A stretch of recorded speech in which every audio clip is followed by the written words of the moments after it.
አምላክ አሜን። በቅድሚያ ክቡር አባታችን መላከ ሳይል መምህር አለማየሁ ዘውዴ የዚህ ካቴድራል ዋና አስተዳዳሪ፣ አባቶቼ ካህናት በየደረጃችሁ፣ ክቡር መምህራችን መምህር ምስክር የዚሁ ካቴድራል የስብከተ ወንጌል ክፍል ኃላፊ፣ በስብከተ ወንጌል ውስጥ ያገለገላችሁ ያላችሁ ወንድሞቼ ሁላችሁም ይህንን ጉባኤ በብዙ ጥረት በብዙ ዋጋ ያዘጋጃችሁ ሁላችሁ በዚህ ቅድስና ስፍራ ላይ ቃሉን ለመስማት እናታችን ቅድስት ኪዳነ ምሕረትን ለመማፀን ከሩቅም ከቅርብም የተሰበሰባችሁ አባቶች፣ እናቶች፣ እህቶች፣ ወንድሞች፣ ሕፃናትን ጨምሮ በእግዚአብሔር ሰላምታ እንደምን አመሻችሁ።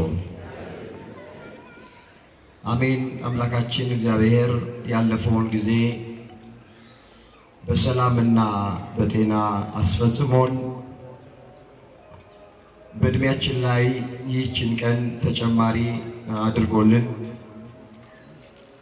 ቃሉ በሚነገርበት ስፍራ ላይ የሰበሰበን የአባቶቻችን አምላክ የእኛም አምላክ እግዚአብሔር ስለማይነገር ስጦታው ቅዱስ ጳውሎስ እንደተናገረ ክብርና ምስጋና ይግባው። የእናታችን የእመቤታችን የቅድስት ድንግል ማርያም አማላጅነት አይለየን። እግዚአብሔር አምላካችን በጉባኤያችን መካከል ተገኝቶ የተሰወረውን የወንጌል ምስጢር ለሁላችንም ገልጦ የሚረባንንና የሚጠቅመንን ነገር እንዲያስተምረን የእሱ ቅዱስ ፈቃዶ ይሆነልን። ወደ ዛሬው ዕለት የወንጌል አገልግሎት ከመሄዳችን አስቀድሞ ሁላችን ባለንበት ስፍራ ላይ በፍጹም መረጋጋት ሆነን እግዚአብሔር የሚናገረውን ለመስማት ራሳችንን እናዘጋጅ። እኔን እንደቆምኩ እናንተን ደግሞ እንደተቀመጣችሁ እግዚአብሔር የቃሉን ደጅ ከፍቶ ሁላችንን እንዲያስተምረን የእሱ ቅዱስ ፈቃዶ ይሆነልን። ለዛሬ እግዚአብሔር በሰጠን ጊዜና ሰዓት የምንማማርበት የትምህርታችን ርዕስ የሚሆነው እግዚአብሔር ይጎበኛችኋል የሚል ይሆናል። ይህንን በርዕስነት ያነሳነውን ኃይለ ቃል በዚህ ስፍራ ላይ አስቀድሞ የተናገረው ዮሴፍ የተባለ አንድ ሰው ነው። ኃይለ ቃሉን በመጽሐፍ ላይ ተመዝግቦ የምናገኘው በኦሪት ዘፍጥረት በምዕራፍ 50 ቁጥር 24 ላይ የተመዘገበ ቃል። አንድ ጊዜ ገጸ ንባቡን አነበዋለሁ። እንደዚህ ይላል። ኦሪት ዘፍጥረት ምዕራፍ 50 ቁጥር 24 ዮሴፍም ወንድሞችን አላቸው፣ እኔ እሞታለሁ፣ እግዚአብሔር መጎብኘትን ይጎበኛችኋል፣ ከዚህችም ምድር ያወጣችኋል፣ ለአብርሃምና ለይስሐቅ ለያዕቆብም ወደ ማለላቸው ምድር ያደርሳችኋል። ዮሴፍም የእስራኤልን ልጆች እግዚአብሔር ሲያስባችሁ አጥንቴን ከዚህ አንስታችሁ ከእናንተ ጋር ውሰዱ ብሎ አማላቸው። ዮሴፍም በ110 ዓመት ዕድሜው ሞተ፣ በሽቱም አሹት፣ በግብፅ ምድር በሳጥን ውስጥ አኖሩት ይላል። ስለ ቃሉ የቃሉ ባለቤት የሰራዊት ጌታ አምላካችን እግዚአብሔር ስሙ ለዘላለም የተመሰገነ ይሁን። በዚህ ርዕስ ውስጥ ሶስት ነገሮችን በዋናነት እናያለን። በመጀመሪያ እግዚአብሔር ይጎበኛችኋል ማለት ምን ማለት ነው የሚለውን አስቀድመን እናየው። በሁለተኛ ደረጃ በመጽሐፍ ቅዱስ ውስጥ እግዚአብሔር እነማንን ጎበኘ እሱን እንመለከተዋል። ሶስተኛና የመጨረሻ አሁን እኛን እግዚአብሔር እንዲጎበኘን ምን እናድርግ የሚለውን ተመልክተን ለዛሬ ትምህርታችንን እንቋጨዋለን። ቆሞ ለመናገር ቁጭ ብሎም ለማድመጥ ጥበብ ከእግዚአብሔር ሲሰጥ ብቻ ነውና ለኔ ለባሪያው ተናጋሪ የሆነ አንደበትን ለእናንተም ለሰሚዎቹ አስተዋይ የሆነ ልቡናን ቸሩ አምላካችን እግዚአብሔር ለሁላችንም በቸርነቱ ያድለ። እስኪ አንድ ጊዜ ላስቸግራችሁ በርዕስነት ያነሳነውን ቃል በህብረት ለመናገር ሁላችንም ራሳችንን እናዘጋጅ። እግዚአብሔር በምስኪ ሁላችሁ እግዚአብሔር ይጎበኛችኋል። እግዚአብሔር ምን ይላችኋል? ይህንን ጉባኤ እግዚአብሔር ይጎብኝልን። እንግዲህ ወደ አንደኛው እንምጣ። ጊዜ ለመጠቀም ትንሽ እፈጥናለሁ። እንድትከታተሉኝ በእግዚአብሔር ፍቅር እጠይቃችኋል። እግዚአብሔር ይጎበኛችኋል ማለት እግዚአብሔር ይመለከታችኋል፣ እግዚአብሔር ያስባችኋል፣ እግዚአብሔር ያያችኋል ማለት ነው የቃሉ ትርጉም። ወገኖቼ እግዚአብሔር ሲጎበኘን የተቆጣች ሰማይ ዝናብ መስጠት ትችላለች። እግዚአብሔር ሲጎበኘን ጤና ያጣን ጤና ማግኘት እንችላለን። እግዚአብሔር ሲጎበኘን ያዘንን ሐዘናችን ለደስታ ይለወጣል። እግዚአብሔር ሲጎበኘን በሕይወታችን ተራራ የሆነብን ነገር ደልዳላ ሜዳ ይሆንልናል። ባህር እየተከፈለ በደረቅ መሻገር እንችላለን። እግዚአብሔር ሲጎበኘን እንጀራ ያጣን ሰዎች እንጀራ እናገኛለን። የታሰርን ሰዎች ከስራታችን እንፈታለን። የተጨነቅን ሰዎች ከጭንቀታችን እንረጋጋለን። የአልቃሾች እንባ ይታበሳል። ብቻ እግዚአብሔር ሲጎበኘን የጎደለው ነገር ሁሉ ይሞላል። ባጭሩ እግዚአብሔር ይጎበኛችኋል ማለት እግዚአብሔር ይመለከታችኋል ማለት፣ እግዚአብሔር ያስባችኋል ማለት፣ እግዚአብሔር ያያችኋል ማለት ነው። ወገኖቼ በዚህ ዘመን አገራችን ኢትዮጵያ የእግዚአብሔርን ጉብኝት የምትፈልግበት ወቅት ነው። ቤተ ክርስቲያናችን የእግዚአብሔርን ጉብኝት የምትፈልግበት ጊዜ ነው። የእያንዳንዳችን ሕይወት የእግዚአብሔር ጉብኝት የሚፈልግበት ወቅት ላይ ነው ያለ። በዚህ ዘመን እግዚአብሔር ካላሰብን፣ እግዚአብሔር ካልተመለከትን፣ እግዚአብሔር በምሕረት አይኑ ካላየን ኑሮ በጣም ከባድ ነው። አይኖቻችን የሚያዩት፣ ጆሮቻችን የሚሰሙት አስጨናቂ ነገር ነው። ብዙ ሰዎች በሕይወት ከመኖር ይልቅ ሞታቸውን እየለመኑ ነው ያሉት። ታውቃላችሁ። እግዚአብሔርማ ኢትዮጵያን ተዋት፣ እግዚአብሔርማ ቤተ ክርስቲያኒቱን ተዋት፣ እግዚአብሔርማ እኛን ተወን፣ አያስበንም፣ አያየንም፣ አይመለከተንም እያሉ ብዙ ሰዎች ኑሮ ከብዷቸው እየተጨነቁ ነው ያሉ። የትምህርቱ መሰረታዊ ዓላማ ከዚህ ውስጥ ወጥተን እግዚአብሔር እንደሚያስበን፣ እግዚአብሔር እንደሚመለከተን፣ እግዚአብሔር እንደሚጎበኘን ማሳየት ነው የትምህርቱ መሰረታዊ ዓላማ። ወደ ሁለተኛው እስኪ እንምጣ። እግዚአብሔር በመጽሐፍ ቅዱስ እነማንን ጎበኘ ከብሉይ ኪዳን አንድ ከአዲስ ኪዳን አንድ ለአብነት እመለከታለሁ። ሁሉን እንዳልተርክ ጊዜ ስለሌለን ነው። ሐዋርያው ቅዱስ ጳውሎስ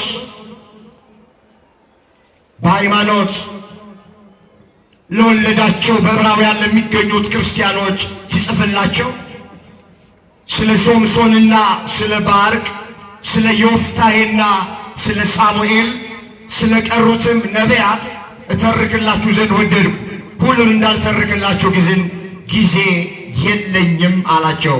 ዕብራውያን 11 ቁጥር 32 ላይ የተመዘገበ እግዚአብሔር ቃል።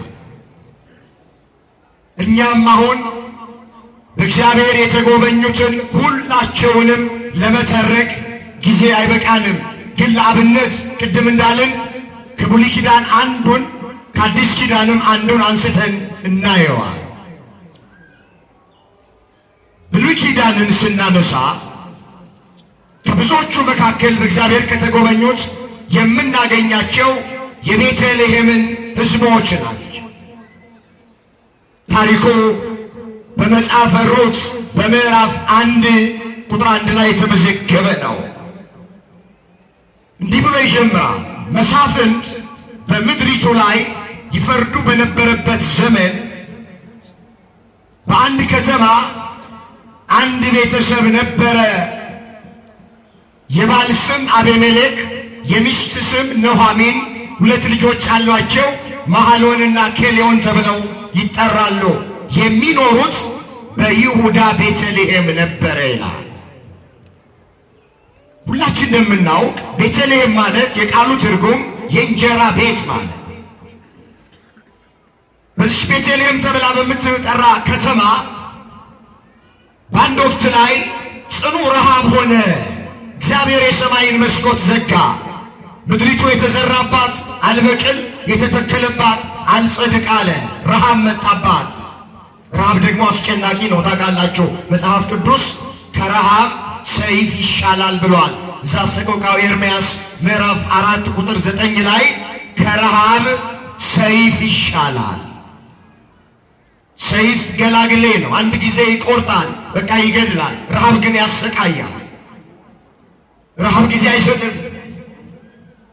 አምላካችን እግዚአብሔር በረሃብ ውስጥ ያሉትን ወገኖቻችንን እሱ በቸርነቱ ይጎብኝልን። አሜን በሉ ወገኖቼ። ታውቃላችሁ አገራችን ኢትዮጵያ አሁን በጣም ከባድ ሁኔታ ውስጥ ነው ያለችው። በቀን አንድ ጊዜ መብላት ማይችሉ ብዙ ወገኖቻችን አሉ።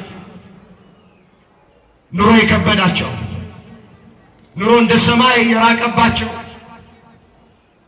ምነው በመሸ ብለው የሚመኙ፣ ሲመሽ ደግሞ ምነው በነጋ የሚሉ፣ ዙሪያው ገደል የሆነባቸው፣ ቀኑ የጨለመባቸው፣ አጣብቂኝ ውስጥ የገቡ፣ ሰማይ የተደፋባቸው፣ የሚበላና የሚጠጣ ነገር ወገኖቼ ጥያቄ ያልተመለሰላቸው ረሃብ ውስጥ ያሉ ብዙ ወገኖቻችን አሉ። በዚህ ቤተልሔም በሚባል ከተማ ረሃብ ሆነ። የጥቂቱን ጊዜ ረሃብ መታገስ አቅቷቸውና ኑኃሚንና አቤሜሌክ ቤተልሔምን ትተው ታሪኩን እንደምናውቅ ተሰደው ወደ ሞዓብ ምድር ወረዱ ይላል መጽሐፍ። መከራ ሲገጥምህ፣ ፈተና ሲገጥምህ ስፍራህን አትልቀቅ ተብሎ ነው የተጻፈው። በዚህ በመጽሐፈ መክብብ ምዕራፍ 10 ቁጥር 5 ላይ የተመዘገበ እግዚአብሔር ቃል የገዢ ቁጣ በገጠመ ጊዜ፣ መከራና ፈተና በገጠመ ጊዜ ስፍራህን አትልቀቅ። ወገኖቼ ይቺ ዓለም የመከራ ዓለም ናት። በዚች ዓለም ላይ ስንኖር ማግኘት፣ ማጣት፣ መክበር፣ መዋረድ፣ ሐዘን፣ ደስታ ይፈራረቃሉ። ምንም አይነት መከራ ግን ቢገጥመን መፍትሄው ስፍራን መልቀቅ አይደል። ስፍራ የተባለ ሃይማኖት፣ ስፍራ የተባለች ቤተ ክርስቲያን፣ ስፍራ የተባለ መንፈሳዊ ሕይወት፣ ስፍራ የተባለ አገልግሎት፣ እነዚህ ሁሉ ስፍራዎቻችን ናቸው። መፍትሄው ስፍራ መልቀቅ አይደለም። ባለንበት ቦታ ሆኖ ዝም ብሎ እግዚአብሔርን መጠበቅ፣ እሱ ነው መፍትሄ። አንዳንዶች ጥቂት ሲቆነጠጡ፣ ጥቂት ፈተና፣ ጥቂት መከራ በሕይወታቸው ሲገጥማቸው እንደ መፍትሄ የሚያዩት ሃይማኖት መቀየር ነው፣ ማተም መበጠስ ነው፣ ከቤተ ክርስቲያን መውጣት፣ ወደ ሌላ መንጋ መሄድ ነው። ባካችሁ ይሄ ድምፅ የሚሰማን ኦርቶዶክሳውያን ላይመቸን ይችላል፣ ላይሞላልን ይችላል፣ ላይሳካልን ይችላል። ብንራብም፣ ብንጠማም፣ ብንታረዝም፣ ብንታመምም፣ ብንቸገርም፣ ምንም ቢጎድልብንም በመጀመሪያ ሃይማኖታችን እስከ መጨረሻው ድረስ እንጽና። ሐዋርያው ቅዱስ ጳውሎስ ምንድን ያለው? በሮሜ ለሚገኙት ክርስቲያኖች ከክርስቶስ ፍቅር የሚለየኝ ማን ነው? መከራ፣ ስደት፣ ረሃብ ነውን? ቀኑን ሙሉ ስላንተ እንገደላለን፣ እንደሚታረዱ በጎች ተቆጠርን ያለው ሮሜ 8 ቁጥር 35 ላይ። ከሃይማኖታችን ፍቅር ምንድን ነው የሚለየን? ከቤተ ክርስቲያን ፍቅር ምንድን ነው የሚለየን? ከተዋህዶ ምንድን ነው የሚለየን? ረሃብ ነው? ስደት ነው? ጥም ነው? ማጣት ነው? መቸገር ነው? ምንም ነገር በሕይወታችን ይቅጠመን፣ ስር ሰደን በሃይማኖት እንታነጽ።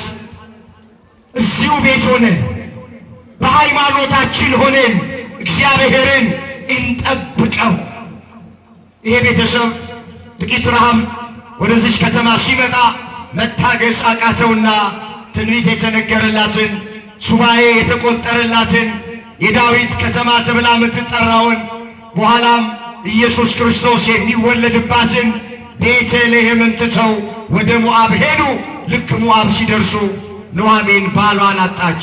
ጥቂት ቆየችና 2 ልጆቿን አጣች። መሐሎንና ኬሌዎንም ሞቱባት። የወላድ መካን ሆና ቀረች ይላል መጽሐፍ። ስፍራ መልቀቅ ዋጋ ያስከፍላል። ሃይማኖትን መለወጥ ዋጋ ያስከፍላል። ከቤተ ክርስቲያን መውጣት ዋጋ ያስከፍላል። አሁን ትናንትና በሚያስገመግም ድምፃቸው ይሰብኩ የነበሩ አንዳንዶች፣ ትናንትና በሚያምር ድምፃቸው ይዘምሩ የነበሩ አንዳንድ ዘማሪዎች፣ ትናንትና መቅደስ ገብተው ተንሱ ጸልዩ እያሉ ይቀድሱ የነበሩ አንዳንዶች ስለ ገንዘብ፣ ስለ ጥቅም፣ ስለሚሻግት እንጀራ ብለው ሃይማኖታቸውን የቀየሩ ማተባቸውን የበጠሱ ባሉበት ቦታ ደስተኛ ይመስላችኋል? እስኪ እውነቱን እንነጋገር። ሃይማኖታቸውን የለወጡ ስፍራቸውን የለቀቁ ከቤተ ክርስቲያን የወጡ ሰዎች ባሉበት ስፍራ ላይ ደስተኞች ይመስሏችኋል? ደስተኛ አይደለም። ደስተኛ አለመሆናቸውን በምን እናውቃለን ካላችሁ፣ አሁንም ከቤተ ክርስቲያኒቱ ላይ አልወረዱም። ባሉበት ቤት ሆነው አሁንም ቢሆን እንጀራቸው ቤተ ክርስቲያን ናት። እዛ ሆነው ቤተ ክርስቲያኗን እየሰደቡ ነው የሚኖሩት።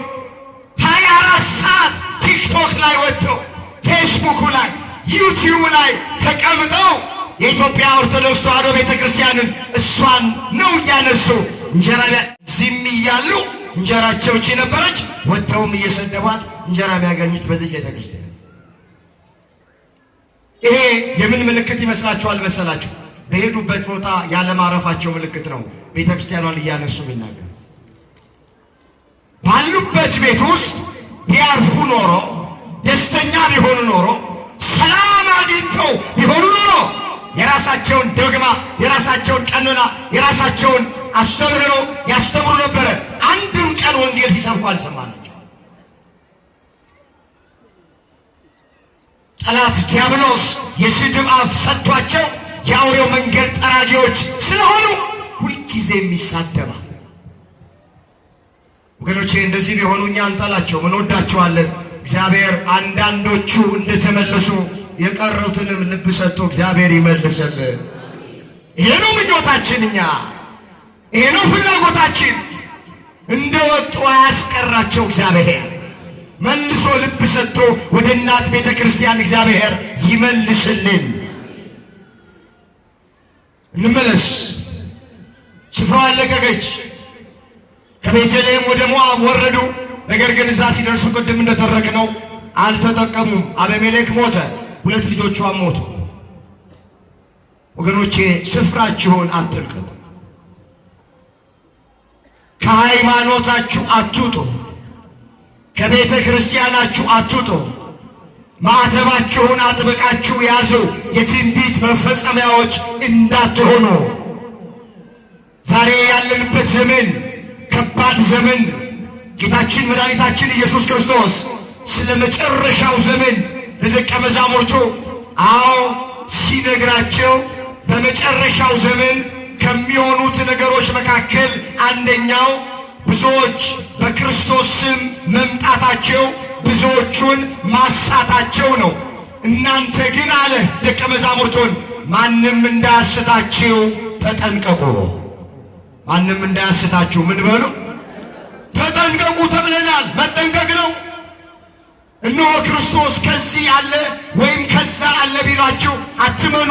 ሐሰተኛ ክርስቶሶች፣ ሐሰተኛ ነቢያት፣ ሐሰተኛ ሐዋርያት፣ ሐሰተኛ አስተማሪዎች ይነሳሉ።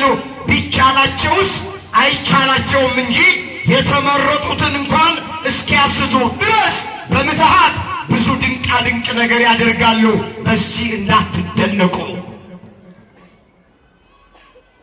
የትንቢት መፈጸሚያ እንዳንሆን አምላካችን እግዚአብሔር ሁላችንን ይጠብቀን። ሐሰተኛ ነቢያት፣ ሐሰተኛ ሐዋርያት ተነስተዋል፣ እንደ አሸን ፈልተዋል፣ ምድሪቱን አጥልቅልቀዋታል። እንደምታዩት ነው እንግዲህ ጊዜ የሰጠው ቀን ድንጋይ ይሰብራል ይላሉ አባቶቻችን።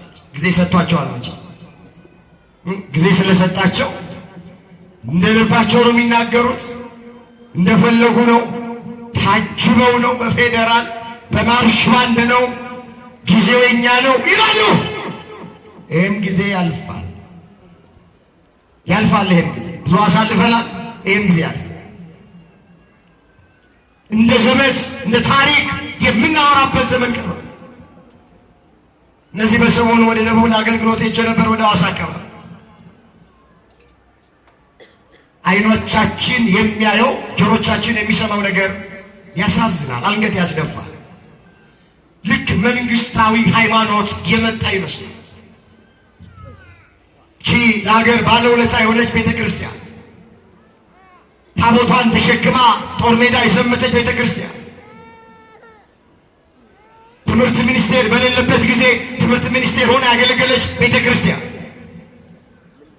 ጤና ሚኒስቴር በሌለበት ጊዜ በጸበሏ በእምነቷ በመስቀሏ ትፈውስ የነበረች ጤና ሚኒስቴር ሆና ያገለገለች ቤተ ክርስቲያን፣ ስልጣኔን ያስተማረች፣ ጀግንነትን ያስተማረች፣ ስርዓትን ያስተማረች፣ ዘመን አቆጣጠርን ያስተማረች፣ ፊደል ቀርጻ የሰጠች፣ የሁሉ ነገር ባለውለታ የሆነች አገር የሰራች ቤተ ክርስቲያን የማያውቋት ሰዎች ተነስተው ጉልበታቸውን እያሳዩባት ነው ያሉት።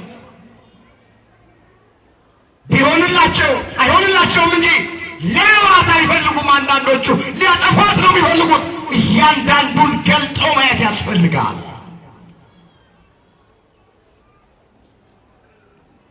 ኦርቶዶክሳውያን ተስፋ እንድትቆርጡ አይደለም የምንነግራቸው፣ ግን እየሆነ ያለውን ነገር፣ እየተፈጸመ ያለውን ነገር፣ እየተደረገ ያለውን ነገር እንድናውቀው እንድናስተውለው ዘመኑን እንድንዋጀው ነው። ግን ደስ የሚለው ነገር በሐዋርያትና በነቢያት መሰረት ላይ ስለታነጸች የማዕዘኑም ራስ ኢየሱስ ክርስቶስ ስለሆነ ማንም ሰው ቢነሳ ቤተ ክርስቲያኒቱን ሊያጠፋት አይችልም። የሚጠብቃት አይተኛም፣ አያንቀላፋ። ባለቤቷ ኢየሱስ ክርስቶስ ነው። በደሙን የመሰረታት ሥጋውን ቆርሶ ደሙን አፍስሶ ነው የኢትዮጵያ ኦርቶዶክሳዊት ተዋህዶ ቤተ ክርስቲያንን የመሰረታት ኢየሱስ ክርስቶስን ነው። እሱ ነው መሰራቸው። ትናንትም የተነሱት እንዳመጣጣቸው ሄደዋል። ዛሬም ያሉት መሄዳቸው አይቀርም፣ የጊዜ ጉዳይ። ምናልባት አሁን አይኖቻችን አንዳንድ ነገር ሲያዩ፣ ጆሮቻችን አንዳንድ ነገር ሲሰሙ ሊጨንቀን ሊከብደን ምን እየሆነ ነው ልንል ይገባል። እኛ የድርሻችንን እንወጣ እንጂ ቤተ ክርስቲያኒቱን ማንም ታግሎ አይጥላትም። በዲዮቅልጥያኖስ ዘመን ያልጠፋች ቤተ ክርስቲያን በዘመኑ ዲዮቅልጥያኖሶች አጠፋ። በነ መክሲሚያኖስ ያልጠፋች ቤተ ክርስቲያን በዘመኑ መክሲሚያኖሶች አጠፋ። የዮዲት ጉዲት ያልጠፋች ቤተ ክርስቲያን በዘመኖቹ የዮዲት ጉዲቶች አጠፋ። በነ አርዮስ፣ በነ ንስጥሮስ፣ በነ መቅዶኒዎስ፣ በነ ሰባሊዮስ፣ በነ ይሁዳ ያልጠፋች ቤተ ክርስቲያን በዘመኖቹም ሐሰተኞች አትጠፋም። እንደውም እየሰፋን ክብር ይግባው አመስግኑት እየበዛን ጠጠር መጣያ ጠፍቶ በመቅደሱ ተሰብስበን ይኸው እግዚአብሔርን እያመለክነው ነው። ክፉ ጎረቤት ዕቃ ያስገዛል ይላሉ አባቶቻችን። እግዚአብሔር አምላክ ሁላችንን በመጀመሪያ ሃይማኖት እስከ መጨረሻው ድረስ ያጽናል። የትንቢት መፈጸሚያዎች እንዳንሆን እግዚአብሔር ሁላችንን ይጠብቃል። ስለዚህ ስፍራዋን ለቀቀች። እንመለስ። ምስጢር እየሳበን እንዳይሰፋ። ልክ እሷ ሞዓብ ስትደርስ ቤተልሔምን ለቀው ሞዓብ ሲደርሱ መጽሐፉ ምን ይላል? እግዚአብሔር ቤተልሔምን ጎበኛት ይላል። እስኪ እግዚአብሔር ባል ብዙ ናችሁ፣ ድምፃችሁ ትንሽ አነስ ይላል። በደንብ እስኪ ድምፃችሁን አውጡና እግዚአብሔር በሉ። ቤተልሔምን ጎበኘ። ቤተልሔምን ምን አለ? ጎበኘ። የረሃቡ ዘመን አለፈ። እግዚአብሔር ይጎበኛችኋል ነው ርሳች። ቤተልሔምን እግዚአብሔር ጎበኘ። እግዚአብሔር የጉብኝት ጊዜ አለው። የሰማይን መስኮት ከፈተ እግዚአብሔር። ምድሪቱ የተዘራባት ይበቅል፣ የተተከለባት ይጸድቅ ጀመረ። ታግሰው የጠበቁ ሰዎች ለእግዚአብሔር ተጎበኙ። የረሃቡ ዘመን አለፈ። የችግሩ ዘመን አለፈ። ወገኖቼ ሁሉም ያልፋል። ረሃቡ ሲያልፍ ጥጋቡ መጣላቸው። ሁልጊዜ የሚመጣው ቀጣዩ ተቃራኒ ነው። ጨለማው አልፎ ብርሃን ነው የሚመጣው። በጋው አልፎ ክረምት ነው የሚመጣው። ማጣት ሲያልፍ ማግኘት ይመጣል። ውርደት ሲያልፍ ክብር ይመጣል። ለቅሶ ሲያልፍ ሳቅ ይመጣል። ሁሉም የሚመጣው ተቃራኒ ነው። ረሃቡ አለፈ በቤተልሔም ላይ። እግዚአብሔር ቤተልሔምን ጎበኛት፣ ከተማይቱ ተባረከች። እግዚአብሔር ይጎበኛቸዋል። በብሉይ ኪዳን እግዚአብሔር የጎበኛቸው የቤተልሔምን ሰዎች ናቸው። ጥቂት ጊዜ ረሃብ ነበረ፣ እርግጥ ነው። ጥቂት ጊዜ መከራ ነበር በቤተልሔም ላይ። ጥቂት ጊዜ ችግር ነበረ፣ ግን ችግሩ አለፈ። ችግሩ ዳዊት ምን ብሎ ነው የዘመረው? ቁጣው ለጥቂት ጊዜ ነው፣ ሞገሱ ግን ለሕይወት ዘመን ነው። ለቅሶ ማታ ይመጣል፣ ጠዋት ግን ደስታ ይሆናል አለ። መዝሙር 29 ቁጥር 5 ላይ የተመዘገበ እግዚአብሔር ቃል። እስኪ ቁጣው በሉ ለጥቂት ጊዜ ነው፣ ሞገሱ ግን ለሕይወት ዘመን ነው። ለቅሶ ማታ ይሆናል፣ ጠዋት ግን ደስታ ይመጣል። ደስታ ከመከራ በኋላ ነው የሚመጣው። ደስታ ከማጣት በኋላ፣ ከችግር በኋላ፣ ከሐዘን በኋላ ነው። መጀመሪያ ሐዘን፣ ከዛ ደስታ። መጀመሪያ ረሃብ፣ ከዛ ጥጋብ። መጀመሪያ ሕመም፣ ከዛ ጤንነት። መጀመሪያ መዋረድ፣ ከዛ መክበር። መጀመሪያ ለቅሶ፣ ከዛ ሳቅ። በቤተልሔም ላይ መጀመሪያ ረሃብ፣ ከዛ በኋላ ጥጋብ። ታገሱ። የመጀመሪያ በብሉይ ኪዳን በእግዚአብሔር የተጎበኙት አሁን ታሪኩን የተረክንላቸው የቤተልሔም ሰዎች ናቸው። ወደ አዲስ ኪዳን እንምጣ። እግዚአብሔር በአዲስ ኪዳን ማንን ጎበኘ? ብዙዎቹን ጎብኝቷቸዋል። ለአብነት ግን አሁንም አንድ አለ። በዚህ በሉቃስ ወንጌል በምዕራፍ 7 ቁጥር 11 ጀምሮ የተመዘገበውን አየዋል። እንደዚህ በነጋው ናይን ወደምትባል ወደ አንዲት ከተማ ሄደ። ደቀ መዛሙርቱም ብዙ ሕዝብም ከእርሱ ጋር አብረው ሄዶ ወደ ከተማይቱም በር ቀረበ። እነሆ የሞተ ሰው ተሸክመው አወጡ። እርሱም ለእናቱ አንድ ልጅ ነበረ፣ እሷም መበለት ነበረች። ሁላችን እንደምናውቅ ጌታችን መድኃኒታችን ኢየሱስ ክርስቶስ የተነገረው ትንቢት እንዲፈጸም የተቆጠረው ሱባኤ ባለቀ ጊዜ ከሰማይ ሰማያት ወረደ።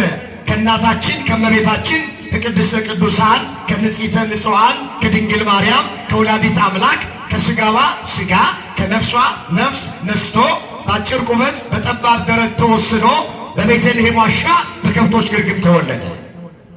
ከዚህ በኋላ ነው ቀስ በቀስ በየጥቂቱ አደገ። ያለምንም እህል ውሃ ጾመ፣ ጸለየ፣ በዲያብሎስ ተፈተነ፣ ዲያብሎስን ድል አደረገው። ዲያብሎስን ድል የምናደርግበትን ጾም ስርዓት አድርጎ ሰራልን። አሁን እየጾምን ያለነው ጾም ኢየሱስ ክርስቶስ የጾመው ጾም ነው። ማን የጾመው ጾም ነው አልኳችሁ? እግዚአብሔር የጀመርነውን ሱባኤ በሰላም አስፈጽሞ ሁላችንን ለብርሃነ ትንሣኤው ያድርሰን። እሱን ነው አብነት አድርገን እሱን ምሳሌ አድርገን ከኔ ተማሩ ስላለን ከሱ ተምረን እኛ ኦርቶዶክሳውያን እንጾማል። ከኛ ቤተ እምነት ውጭ ያሉ ሰዎች ጾሙ ሲሏቸው አይ ጌታ ጾሞልኛል ትላለች። እስኪ አንድ ጥያቄ ልጠይቃችሁ። ጌታ በዚህ ምድር ሳለ በልቷል አልበላም? በልቷል እንጂ በደንብ በልቷል። ፍጹም ሰው ነው፣ ፍጹም አምላክ ነው ኢየሱስ ክርስቶስ። ስለዚህ ይበላል። ጌታ በልቶልኛልና አልበላም ይላሉ አይሉም። መብሉ ላይ ያስነኩታል። ጾም ጋር ሲመጣስ ጌታ ስለ ጾመልኝ አልጾምም ትላለች። ወገኖቼ እግረ መንገዳችንን ያለነው ጾም ላይ ስለሆነ የምንጾመው በዘፈቀደ አይደለም። ወይ አባት ሆይ የሚያደርጉትን አያውቁምና ይቅር በላቸው ብሎ ይቅርታ ማድረግን ያስተማረን ኢየሱስ ክርስቶስ ነው። ስንቱን ልተርክላችሁ። በቃ ከኃጢአት በስተቀረ ክርስቲያኖች ማድረግ የሚገባቸውን አድርጎ ያሳየን ኢየሱስ ክርስቶስ ነው። ከእኔ ተማሩ ነው ያለን። ጾምን ያስተማረን ኢየሱስ ክርስቶስ። አሁን አንዳንዶቹ በጌታ ነኝ ትላለች። በጌታ ከሆንሽ ጌታ በዚህ ምድር የሰራውን ስሪ በያት። በጌታ ነኝ ሲል በጌታ ከሆን ጌታ በዚህ ምድር ያደረገውን የሰራውን ስራ በሉት። አንደኛው ጾም ነው። ጾም ነው። ይጾም ነበር ጌታችን። ጌታችን ጾመኛ ነው። እኔ ይገርመኛል። መጽሐፍ ቅዱስን ተሸክመው የሚዞሩ ብዙ ሰዎች አሉ። መጽሐፍ ቅዱስ የጾም መጽሐፍ፣ የጾምን መጽሐፍ ተሸክሞ ጾምን መቃወም ስንፍና። እስኪ መጽሐፍ ቅዱስ በሉ። አልሰማችሁም? መጽሐፍ ቅዱስ የጾም መጽሐፍ ነው። የጾምን መጽሐፍ ተሸክሞ ጾምን መቃወም ስንፍና ነው። መጽሐፍ ቅዱስ የምን መጽሐፍ ነው አልኳችሁ? ይህንን የምትበሉ መልካችሁ ያምራል፣ ሰውነታችሁ ይወፍራል ተብሎ ቤትም ስፍራ ላይ አልተጻፈ። ነቢያቱም አልተናገሩ፣ ሐዋርያቱም አልሰበኩ። ግን ብንጾም እንደምንጠቀም በብዙ ስፍራ ላይ ተመዝግቦልናል። አምላካችን እግዚአብሔር ጾመን ዋጋ እንድናገኝ ሁላችንን በቸርነቱ ይርዳል። እንመለስ። ጾመ፣ ጸለየ፣ በዲያብሎስ ተፈተነ፣ ዲያብሎስን ድል አደረገ። ዲያብሎስን ድል የምናደርግበትን ጾም ስርዓት አድርጎ ሰራ። እሱ የሰራው ስራ። ከዚህ በኋላ ነው እንግዲህ አደባባይ ላይ ወጥቶ ወንጌል መስበክ፣ ታምራት ማድረግ የጀመረ። ወደ አንዲት ከተማ ገባ። ቅድም እንዳነበብነው ናይን ትባላለች ከተማይቱ። ልክ ወደ ከተማይቱ ወንጌል ሊሰብክ ሲገባ አንዲት መበለት ሴት ልጇ ሞቶባት የሞተው ልጇን አሸክማ ወደ ቀብር ስፍራ ስትሄድ ኢየሱስ ክርስቶስ ወንጌል ሊሰብክ ወደ ከተማይቱ ሲገባ ፊት ለፊት ተገናኙ። አያት። ሴቲቱን ትወድቃለች፣ ትነሳለች፣ እንባዋን ታፈሳለች። መጽሐፉ ምን ይላል? ጌታም ባያት ጊዜ አዘነላትና አታልቅሺ አላት ይላል። እስኪ ጌታም ባያት ጊዜ አዘነላትና አታልቅሺ አላት። ምን አትበይ አላት? ለዚች ሴት ያዘነ ጌታ ለሁላችንም ይዘንልን። እስኪ አንድ ጥያቄ ልጠይቃችሁ። እግዚአብሔር ያዝናል አያዝንም? አቤት ያዝናል። በማናችንም መጨነቅ እግዚአብሔር ደስተኛ አይደለም። በማናችንም ሕመም፣ በማናችንም መሰቃየት፣ በማናችንም ማጣት፣ በማናችንም መራብ፣ በማናችንም እንቅልፍ አጥቶ ቁጭ ብሎ ማደር ባካችሁ እግዚአብሔር ደስተኛ አይደለም። ሴቲቱ ስትወድቅ ስትነሳ መበለት ናት ነው አይደለም የሚለው? ቅድም ስናለም መበለት ማለት ባል የሞተባት ሴት ማለት ባል ሞቶባት የባሏ መሞት ሳያንስ እንደገና ልጇን ሞተባት፣ በእንቅርት ላይ ጆሮ ደግፍ ሆነባት፣ በቁስል ላይ ጥዝጣዜ ሆነባት፣ ልቧ ያዘነባት ሴት ናት። እቺ ሴት ያላዘነች ማን ያዝን ነው? ባሏ ሞቶ እንደገና ተጨምሮ ልጇ ሞተባት። ለዚህ ነው የምትወድቀው የምትነሳው። ለዚህ ነው በአራት ማዕዘን እንባዋ የምታፈሰው። ክርስቶስ አያትና አንቺ ሴት አይዞሽ አታልቅሺ አላት። እኛንም አይዟችሁ ይበለን። በብዙ ነገር እያዘንን ያለን በገዛ ባሏ የምታዝን ሚስት አለች በዚህ ዘመን። በገዛ ሚስቱ የሚያዝን ባል አለ። በወላጆቹ የሚያዝን ልጅ አለ።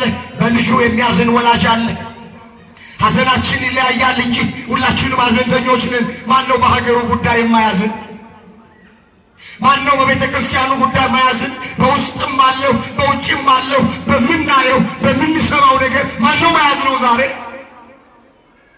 በወገኖቹ ጉዳይ የማያዝነው ማን ነው? ሰው በግፍ ሲገደል፣ ሰው መከራ ሲቀበል፣ ይህን ስናይ ይህን ስንሰማ እያዘንን ያለ ነው። ይኸውላችሁ ሐዘናችን ይለያያል እንጂ ሁላችንም ሐዘንተኞች ነን። ምናለቅስበት ምክንያቱ ይለያያል እንጂ ሁላችንም አልቃሾች ነን። እቺ ሴት ስታለቅስ አያትና አዘነላት። አይዞሽ አታልቅሺ አላት። ሰው ቢያዝን ታውቃላችሁ የመጨረሻው እርዳታ ከንፈር መምጠጥ። ወንድም ሊሆን ይችላል፣ እህት ልትሆን ትችላለች፣ አባት ሊሆን ይችላል፣ እናት ልትሆን ትችላለች፣ ጓደኛችን ሊሆን ይችላል። አያድርስ ነው። ተቸግረን አይቶ፣ ተርበን አይቶ፣ ተጠምተን አይቶ፣ ታመን አይቶ፣ 5 እና 10 ሳንቲም ቸግሮን አይቶ ሰው ካዘነ የመጨረሻ እርዳታው ከንፈር መምጠጥ ነው። ማብላት እየቻለ ማያበላ፣ ማጠጣት እየቻለ የማያጠጣ፣ ማልበስ እየቻለ የማያለብስ አዝኖ ከንፈሩን መጥቶ ሰው ይሄዳል። እግዚአብሔር ካዘነ ግን ወደ ድርጊት ወደ ሥራ ያመራዋል። እግዚአብሔር ሰው አይደለም። ዝም ብሎ አዝኖ ከንፈሩን መጥቶ ትቶን አይሄድም። እግዚአብሔር ይውላችሁ ካዘነ ሥራ ይሠራል። ተርበን እንደሆነ ምንበላውን ይሰጠናል። ተጠምተን ከሆነ ያጠጣናል። ታርዘን ከሆነ ያለበስናል። ታመን ከሆነ ይፈውሰናል። ተጨንቀን ከሆነ ከጭንቀታችን ያረጋጋናል። እግዚአብሔር ካዘነ ወደ ሥራ ወደ ድርጊት ያመራዋል። አያት፣ አዘነላት። ታሪኩን ላሳጥር። ቁሙ አላቸው። አስክሬኑን አውርዱ አላቸው። አወረዱት። ቀረብ አለ ኢየሱስ ክርስቶስ ወደ ሞተው። እጁን ያዘው፣ ቀኝ እጁን ያዘው። አንተ ብላቴና እልሃለሁ ተነሳ ሲለው አፈፍ ብሎ ተነሳ። ለእናቱ ስጧት አለ። የባልሽን ሐዘን ያስረሳሽ አለ። ሴቲቱ ሐዘኗ ለደስታ ተለወጠ።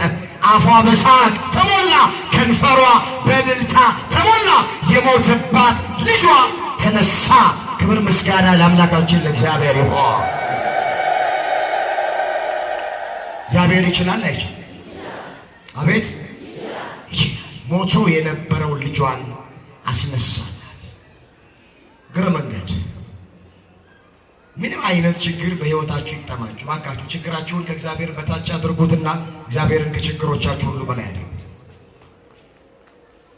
አሁን አንዳንድ ሰዎች የሆነ ችግርን እግዚአብሔር ይፈታል፣ መልስ ይሰጣል፣ ደግሞ የሆነውን ነገር አይችልም ብለው እጃቸውን አጣጥፎ እግራቸውን አጣምረው ቁጭ ያሉ ሰዎች ከዚህ ውስጥ እንወጣለን። ምንም አይነት ነገር በሕይወታችን ይግጠመን፣ የቱም አይነት ችግር በሕይወታችን ይግጠመን፣ ከእግዚአብሔር በታች ነው ችግራችን። ከማን በታች? ችግራችንስ የት ነው ያለው? ማነው? እግዚአብሔርስ የት ነው ያለው? ከችግራችን ሁሉ በላይ። የምናመልከው አምላክ የታመሙትን ማዳን ብቻ ሳይሆን የሞቱትንም ማስነሳት የሚችል ይኸው እኮ አሳየን። ታዲያ ለምንድን ነው የተለያየ ጤና አተን የኔ ነገር አበቃልኝ? ለምንድን ነው ተስፋ የምንቆርጥ? ምናልባት ሐኪሞቹ የጤና ባለሙያዎቹ ያንተ ነገር አበቃልህ፣ ያንቺ ነገር አበቃልሽ፣ ዝም ብላችሁ የሚሞትበትን ቀን ጠብቁ፣ የምትሞትበትን ቀን ጠብቁ ሊሉ ይችላሉ። ሐኪሞች ተስፋ ሊያስቆርጡን ይችላል። ግን ሰው ሲጨርስ እግዚአብሔር መስራት ይጀምራል። የሰው ትዕግስት ማለቂያው የእግዚአብሔር ሥራ መጀመሪያ። ተስፋ አትቁረጡ ኦርቶዶክሳውያን። የትኛውም አይነት ችግር ከእግዚአብሔር በታች ነው። እግዚአብሔር ከችግራችን ሁሉ በላይ ነው። ሁሉን መፍታት ይችላል። ሁሉን ማስተካከል ይችላል።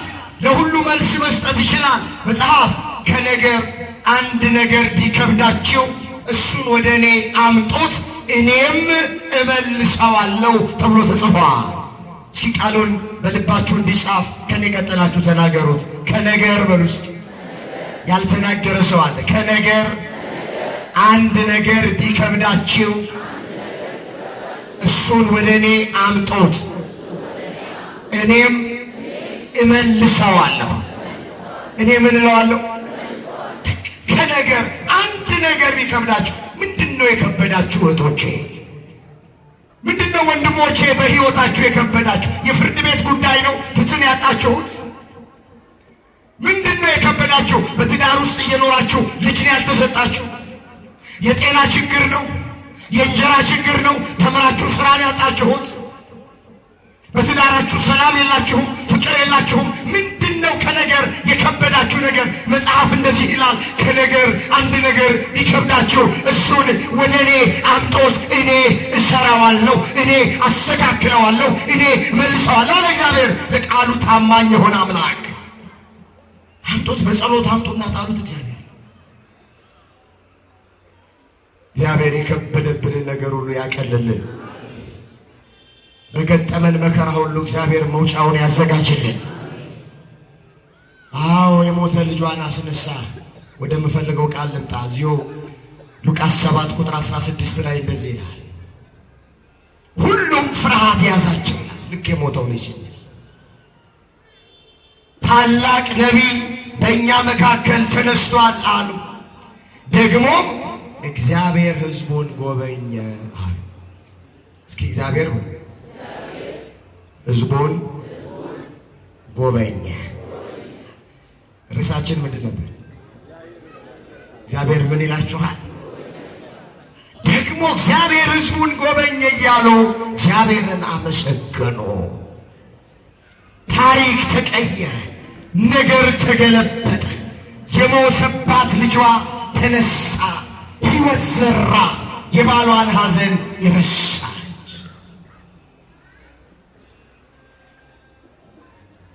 አሁን እግዚአብሔር እንዲጎበኘን ምን እናድርግ? እሱን ተመልክቼ ባጭር ትምህርቴን ጠቃልላለሁ። ሁለቱን ተመልክተናቸዋል። ሶስተኛውን አይቼ ትምህርቴን ጠቃልላለሁ። ወገኖቼ በዚህ ዘመን እግዚአብሔር እንዲጎበኘን ከፈለግን የመጀመሪያ ከኛ የሚጠበቀው ሳናቋርጥ ዝም ብሎ መጸለይ ነው። ሳናቋርጥ ምን ማድረግ?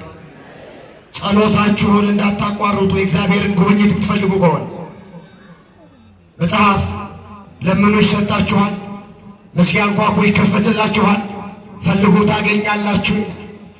ከእናንተ መካከል ልጅ እናቱን ዳቦ ቢለምን ድንጋይ ትሰጠዋለች? እንቁላል ቢለምንስ በእንቁላል ፈንታ እባብ ወይንም ጊንጥ ትሰጣለች? እናንተ ክፉ ሆናችሁ ሳላችሁ ለልጆቻችሁ መልካም ማድረግ ካወቃችሁ የሰማዩ አባታችሁ እግዚአብሔርማ ለሚለምኑት እንዴት አብልጦ አያደርግም ነው። እግዚአብሔር ዳቦ መልካም ነገር እየለመን ነው፣ ድንጋይ ክፉ ነገር አይሰጠንም። እባካችሁ ዳቦ ሰላም እየለመን ነው፣ ድንጋይ ጦርነት አይሰጠንም። ዳቦ ጤንነት እየለመን ነው፣ ድንጋይ በሽታ አይሰጠንም። ዳቦ በረከት እየለመን ነው፣ ድንጋይ መርገም አይሰጥም እግዚአብሔር። ስለዚህ ከኛ የሚጠበቀው የእግዚአብሔርን ጉብኝት ለማግኘት እግዚአብሔር እንዲያየን፣ እግዚአብሔር እንዲያስብን፣ እግዚአብሔር እንዲመለከተን ሳናቋርጥ መጸለይ። ውዳሴ ማርያማችሁን እንዳታቋርጡ፣ ዳዊት መድገማችሁን እንዳታቋርጡ፣ ቅዳሴ ማስቀደሳችሁን እንዳታቋርጡ፣ ከቤተ ክርስቲያን እንዳጠፉ፣ እንዲህ ካለ ጉባኤ ቁጭ ብላችሁ የእግዚአብሔርን ቃል መስማት እንዳታቋርጡ። ጠብቁ፣ ዝም ብላችሁ ይመጣል እግዚአብሔር። ጸሎታችን ከእንባ የተደገፈ ሆኖ እንጸልይ። ምንድነው ነቢዩ ኤርምያስ የተናገረው? እግዚአብሔር ከላይ ከሰማይ እስኪጎበኘንና እስኪመለከተን ድረስ ዓይኔ ሳታቋርጥ ዝምም ሳትል እንባን ታፈሳለች አለ።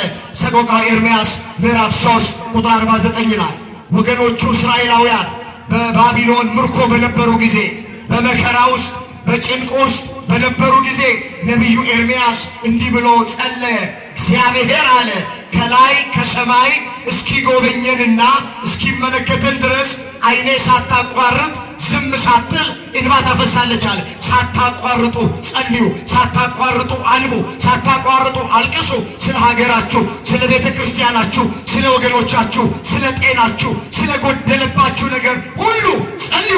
እግዚአብሔር ያስበናል፣ እግዚአብሔር ይጎበኘናል፣ እግዚአብሔር ይመለከተናል። ከኛ የሚጠበቀው የመጀመሪያ የእግዚአብሔርን ጉብኝት ለማግኘት ጸሎት። ምን አልኳችሁ? ይኸውላችሁ ጸሎት አይቋረጥም። ጳውሎስ ለተሰሎንቄ ክርስቲያኖች ምንድን ነው ያላቸው? ሳታቋርጡ ጸልዩ ነው ያላቸው። አንደኛ ተሰሎንቄ ምዕራፍ 5 ቁጥር 18 ላይ ሳታቋርጡ ጸልዩ በሁሉ ደግሞ አመስግኑ ብሏቸዋል። አሁን ብዙዎቻችን ጸሎቱን ርግፍ አድርገን ትተነዋል። በትዝታ ነው ያለነው። የዛሬን ያድርገውና ትላለች። እንደኔ ጸሎተኛ የለም። ዛሬ ውዳሴ ማርያሟ የት እንዳላት ታውቅ። የዛሬን ያድርገውና እንደኔ ዳዊት ደጋሚ የለም ይላል። ዳዊቱ ዛሬ መዝገበ ጸሎቱ የት እንዳለ ግን አያውቅም። ጸሎት እየጨመርን የምንሄደው እንጂ እየቀነስን የምንሄደው አይደለም። ጸሎት ከእግዚአብሔር ጋር መነጋገር ነው። ሰው እንዴት ከእግዚአብሔር መነጋገሩን ያቆማል? ጸሎት ሐሳብን ለእግዚአብሔር ማቅረብ ማለት ነው። ስለዚህ ጸሎታችሁን ጨምሮ የእግዚአብሔርን ጉብኝት ከፈለጋችሁ ይሁላችሁ በሚገባችሁ ቋንቋ በመጸለያችን የምንጨምረው ነገር እንኳን ባይኖር በመጸለያችን ግን የምንቀንሰው ነገር አለ።